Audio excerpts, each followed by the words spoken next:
വളരെ ശ്രദ്ധിക്കേണ്ട ഒരു കാര്യം എന്താണെന്ന് ചോദിച്ചാൽ, ഇപ്പോൾ ഒരു അസുഖമുണ്ട്. ആ അസുഖം നമുക്കാർക്കും ബാധിക്കരുത്. എന്താ അസുഖം? കുറേ വ്യാജ തരീക്കത്തുകാരുണ്ട്. എന്ന് പറഞ്ഞാൽ അവർ ഔലിയാക്കൾ ഭയങ്കര സ്നേഹമായിരിക്കും അവർക്ക് ഔലിയാക്കളോട്. അതുപോലെ തന്നെ അമ്പിയാക്കൾ എന്നൊക്കെ പറഞ്ഞാൽ ഭയങ്കരമായിരിക്കും, കറാമത്തുകൾ പറഞ്ഞാൽ ഭയങ്കരമായിരിക്കും. അങ്ങനെ നമ്മൾക്ക് തോന്നും നല്ല പക്ക സുന്നികളാണ്. കടുത്ത മുജാഹിദീങ്ങളെക്കാണ് അപകടം പിടിച്ചവരാണ്. ആര്? വ്യാജ തരീക്കത്തുകാർ.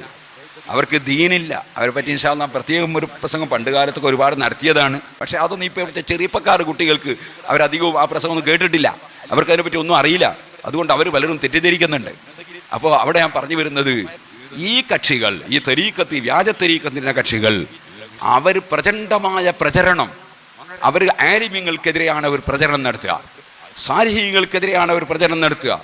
അവർക്ക് പറ്റാത്തത് ഇമാമിങ്ങളെയാണ്. ഇമാമിങ്ങളെ കിതാബ് അനുസരിച്ച് സംസാരിക്കുന്നവരെയാണ് അവർക്ക് പറ്റാത്തത്. അതൊക്കെ അഹ്ലു സൈഖ് എന്ന് പറഞ്ഞ സത്യത്തിൽ നിന്ന് വ്യതിചലിച്ചു പോയ കക്ഷികളാണ്. അവരെ സന്മാർഗത്തിലേക്ക് കൊണ്ടുവരണം. അതിനും നമ്മൾ എന്ത് വേണം?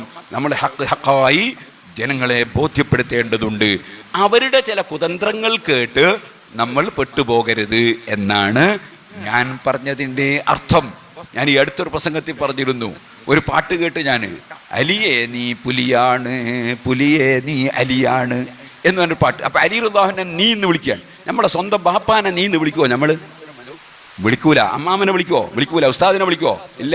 പ്രായമുള്ള ഒരാളെ വിളിക്കുമോ? നമ്മൾ സാധാരണക്കാരനായ തന്നെ നീ എന്ന് വിളിക്കുമോ? ഇല്ല. പിന്നെ എങ്ങനെയാണ് അലി ഇബ്നു അബീ ത്വാലിബ് റളിയല്ലാഹുവിനെ നീ എന്ന് വിളിക്കാൻ അവർക്ക് ധൈര്യം വന്നത്? അപ്പോൾ അലി റളിയല്ലാഹുവിനെ ബഹുമാനിച്ച് പാടുകയാണ് എന്ന് വെച്ചിട്ട് ഉള്ളു കൂടി അലി ഇബ്നു അബീ ത്വാലിബ് റളിയല്ലാഹുവിനെ തരം താഴ്ത്തി നിന്ദിക്കുകയും ചെയ്യാൻ. അത് മാത്രമല്ല, വേറെയും വലിയ അബദ്ധങ്ങൾ ആ പാട്ടിലുണ്ട്. ഞാൻ അതിനെ സംബന്ധിച്ച് 2 ദിവസം മുമ്പ് ഇവിടെ തളിപ്പറമ്പിൽ വെച്ച് പ്രസംഗിച്ചിരുന്നു. ആ പ്രസംഗം കേട്ട ഏതോ ഒരു വിദ്വാൻ അവനെ എഴുതിയിരിക്കുന്ന, എന്നെ സംബന്ധിച്ച് അവൻ എഴുതി എന്താ അറിയോ?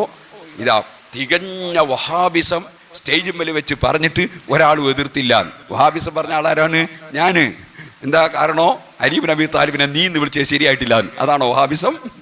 അതാണോ വഹാബിസം? ബഹുമാനപ്പെട്ട ഇമാം ഷാഫിഈ റളിയല്ലാഹു അൻഹു അള്ളാഹുവിൻ്റെ റസൂലിൻ്റെ കുടുംബത്തെ സ്നേഹിച്ചു. ആ സ്നേഹം അങ്ങേയറ്റം പ്രകടിപ്പിച്ചു. അപ്പോൾ ഷാഫി ഇമാമിൻ്റെ എതിരാളികളായ പുത്തൻവാദികളും അസൂയക്കാരും പറഞ്ഞു, ഇമാം ഷാഫിഈ ഒരു പുത്തൻവാദിയാണ് എന്ന് പറഞ്ഞു. അന്നത്തെ ഒരു വലിയ പുത്തൻവാദി സമൂഹമുണ്ട്, അവരുടെ പേരാ റാഫിളത്ത്. ഇന്നത്തെ മുജാഹിദിൻ്റെ വേറെ ഒരു കമ്പനിയാണത്. അതെ, അത് അവരാണ് അള്ളാഹു കയ്യും കാലും ഉണ്ട് എന്ന് വാദിച്ചതും, മാസം നോക്കിയിട്ടല്ല തീരുമാനിക്കേണ്ടത് കണക്കൂട്ടിയിട്ടാണ് എന്ന് പറഞ്ഞതും. അതുപോലെ സിദ്ദീഖ് റളിയല്ലാഹു അൻഹു ഖുർആൻ 30 ഒരുമിച്ച് കൂട്ടി എഴുതിയത് കൊണ്ട് നബിതങ്ങൾ ചെയ്യാത്ത പുതിയ കാര്യം ചെയ്തതിനാൽ സിദ്ദീഖുൽ അക്ബർ പേച്ചു ഇതൊക്കെ പറഞ്ഞ കക്ഷികളാണ്. ഇന്നത്തെ മുജാഹിദിൻ്റെ എല്ലാ വാദവും അവർക്കും ഉണ്ടായിരുന്നു.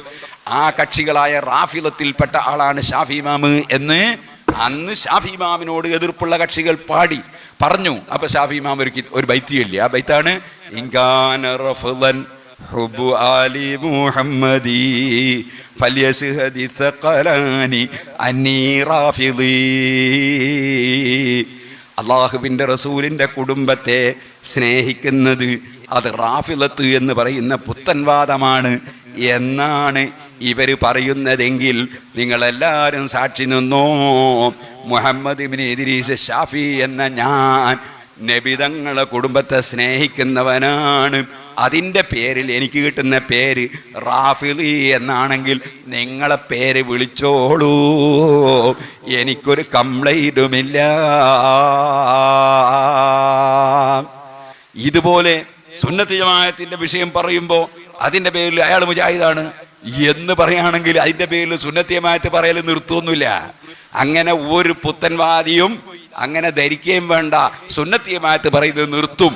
ഇങ്ങനെ പറഞ്ഞാൽ അങ്ങനത്തെ ഒരു പേടിയും ദുനിയാവിലും ഒരാളെയും ഒരു കാലത്തും പേടിച്ചിട്ടില്ല, മരിക്കുന്നവരെ പേടിക്കുകയില്ല. മനസ്സിലായില്ലേ? അള്ളാഹിനെ ഭയപ്പെടും, വേറെ ആരെയും ഭയപ്പെടൂല. അള്ളാഹിൻ്റെ ദീന് തുറന്നു പറയും, എന്നിട്ട് വരുന്നത് വെച്ച് കാണാം എന്നല്ലാതെ അങ്ങനെ എന്തെല്ലാം പേടിപ്പിക്കൽ ആരെല്ലാം എവിടുന്നെല്ലാം നടത്തി നോക്കിയിരുന്നു. എന്നിട്ട് എന്തായത്?